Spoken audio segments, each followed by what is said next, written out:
ତୁଳସୀ ମହିମା। ଶ୍ରୀମଦ୍ ଭାଗବତ କହିଲେ, ଗର୍ବ-ଗଞ୍ଜନ ନରହରି, ଗର୍ବ ନ ସହନ୍ତି କାହାରି। ଭଗବାନ ସବୁ ସହ୍ୟ କରିପାରନ୍ତି, କିନ୍ତୁ ମନୁଷ୍ୟର ଗର୍ବକୁ କେବେ ମଧ୍ୟ ସହ୍ୟ କରିପାରନ୍ତି ନାହିଁ।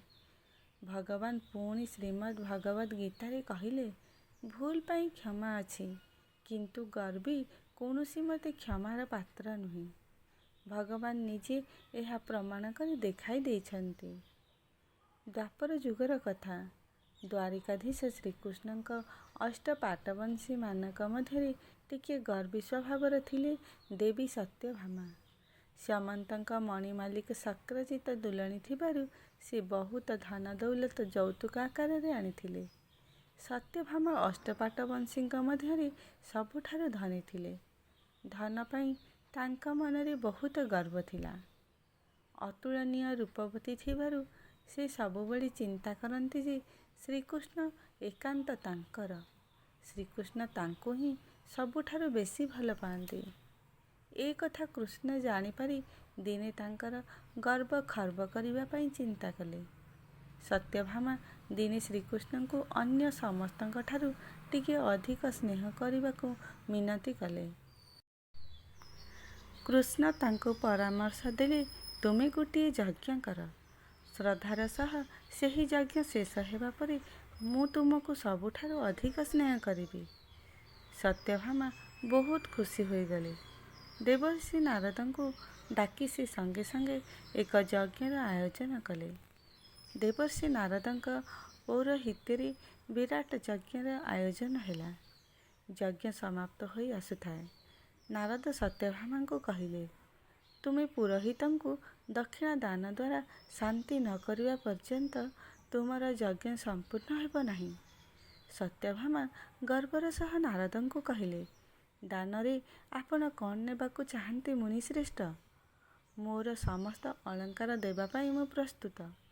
ନାରଦ ଟିକିଏ ପେଞ୍ଚ ରଖି ତାଙ୍କୁ ଉତ୍ତରରେ କହିଲେ, ନିଜ ପ୍ରିୟ ବସ୍ତୁକୁ ଦାନ କରିବା ହିଁ ଉତ୍ତମ ଦାନ ହେବ।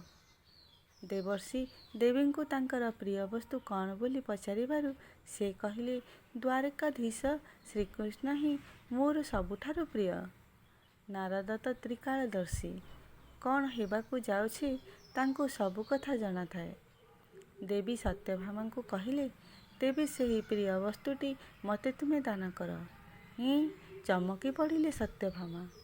ବିସ୍ମିତ ହୋଇ ସେ ନାରଦଙ୍କୁ କହିଲେ, ହେ ମହର୍ଷି, ଯେଉଁ ପ୍ରଭୁଙ୍କ ସମ୍ପୂର୍ଣ୍ଣ ପ୍ରେମ ପାଇବା ପାଇଁ ଏତେ ଆଡ଼ମ୍ବର ଏହି ଯଜ୍ଞ, ତାଙ୍କୁ ମୁଁ କେମିତି ଦାନ କରିବି? ମହର୍ଷି ନାରଦ କିନ୍ତୁ ନଛୋଡ଼ବନ୍ଧା। ସତ୍ୟଭାମାଙ୍କୁ ପ୍ରଭୁଙ୍କୁ ଦାନ ଦେବାକୁ ସେ ବାର ବାର ତାଗିଦ କରୁଥାନ୍ତି। ଦେବୀ ସତ୍ୟଭାମା ତାଙ୍କୁ ବହୁ କାକୁତି ମିନତି ହେବାରୁ ନାରଦ କହିଲେ, ଠିକ୍ ଅଛି, ଏହାର ବିକଳ୍ପ ଗୋଟିଏ ଅଛି। ତୁମେ ଯଦି କୃଷ୍ଣଙ୍କ ଓଜନର ଅନ୍ୟ କୌଣସି ବସ୍ତୁ ଦେଇପାରିବ, ତେବେ ତାଙ୍କୁ ମୁଁ ଛାଡ଼ିଦେବି। ସତ୍ୟଭାମା ବହୁତ ଖୁସି ହୋଇଗଲେ। ଏକ ବିରାଟ ନିକିତି ଅଣାଗଲା। ସେହି ନିକିତିରେ ଗୋଟେ ପାଖରେ ବସିଲେ ଶ୍ରୀକୃଷ୍ଣ, ଅନ୍ୟ ପାଖରେ ରଖାଗଲା ସତ୍ୟଭାମା ଆଣି ଦେଇଥିବା ଅଳଙ୍କାର ସବୁ। ପ୍ରଭୁ ଲୀଳାମୟ। ଏ ଲୀଳାକୁ ଦେଖି ମୃଦୁ ମୃଦୁ ହସୁଥାନ୍ତି। ଦେବର୍ଷି ତାଙ୍କ ବୀଣାରେ ବେସୁରା ରାଗିଣୀ ତୋଳି ଦେଇଥାନ୍ତି। କିନ୍ତୁ ଏ କ'ଣ? ଦେଖାଗଲା ସତ୍ୟଭାମା ଯେତେ ଅଳଙ୍କାର ନିକିତିରେ ରଖୁଥାନ୍ତି, ନିକିତିଟି ହଲିବାକୁ ନଥାଏ। ଭଗବାନଙ୍କୁ କ'ଣ କୌଣସି ପଦାର୍ଥ ସହ ତଉଲା ଯାଇପାରେ? ସତ୍ୟଭାମାଙ୍କ ଭଣ୍ଡାର ଖାଲି ହୋଇଗଲା।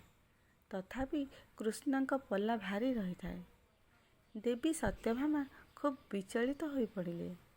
କ'ଣ ଉପାୟ କଲେ ନିଜ ସ୍ୱାମୀଙ୍କୁ ଦାନ ଦେବାରୁ ସେ ବଞ୍ଚାଇ ପାରିବେ, ସେହି କଥା ଚିନ୍ତା କରି ବିବ୍ରତ ହୋଇପଡ଼ିଲେ। ନାରଦ ମୁରୁକି ମୁରୁକି ହସୁଥାନ୍ତି। ଦେବର୍ଷିଙ୍କର ତ କାର୍ଯ୍ୟ କଳିମୁଣିଟି ଖୋଲି ସତ୍ୟକୁ ପ୍ରକଟ କରିବା।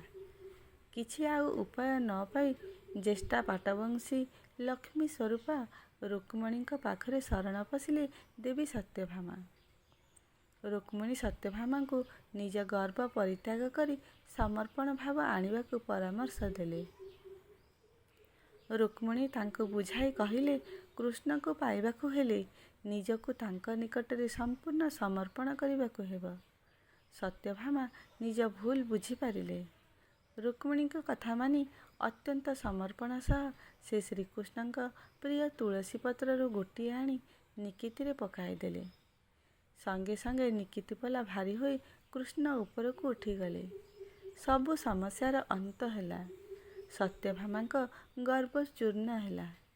ନାରଦ ନାରାୟଣ ନାରାୟଣ କହି ଦେବଲୋକକୁ ପ୍ରସ୍ଥାନ କଲେ। ତୁଳସୀ ଶ୍ରୀକୃଷ୍ଣଙ୍କର ଅତି ପ୍ରିୟ। ନିକିତିରେ ତୁଲ ବା ତଉଲ ହୋଇଥିବାରୁ ତା ନାମ ହେଉଛି ତୁଳସୀ। ଯଦି ଭିଡ଼ିଓଟି ଆପଣମାନଙ୍କୁ ଭଲ ଲାଗିଥାଏ ତେବେ ଲାଇକ୍, ସେୟାର ଓ କମେଣ୍ଟ କରନ୍ତୁ। ଚ୍ୟାନେଲରେ ନୂଆ ଥିଲେ ଚ୍ୟାନେଲଟିକୁ ସବସ୍କ୍ରାଇବ୍ କରିନିଅନ୍ତୁ।